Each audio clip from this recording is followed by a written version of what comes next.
What's up mga kapatid? 5 na lang kami ditong players. Kung ang iba ay nagra-rush para manalo, ako naman dito ay nagka-camp para manalo. Yung mga hindi magaling na kagaya ko, ganito yung ginagawa ko, nagka-camp ako. Solo lang ako dito kasi ang hirap kapag may squad, hindi nang dudugtag yung mga kakampi ko. So ang ending, nag-solo na lang ako kaysa may ka-squad na hindi naman marunong mag-dogtag. Shoutout sa mga hindi nagdodogtag dyan. Paliit na lang paliit yung zone dito. So, kailangan na natin mag-ingat kasi 4 na lang kami dito. May 3 pa akong kalaban.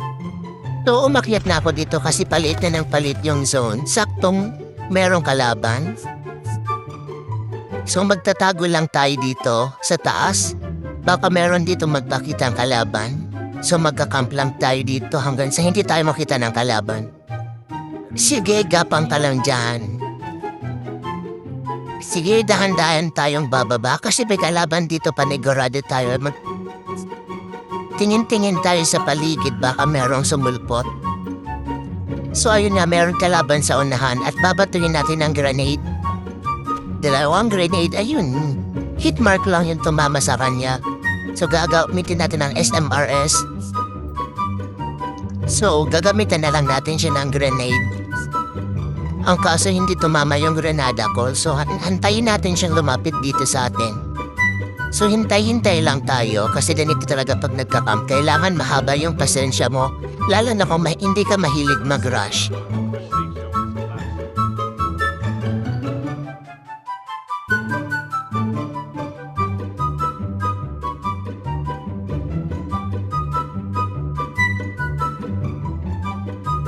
So ayan guys, lumilit na yung mundo namin dito.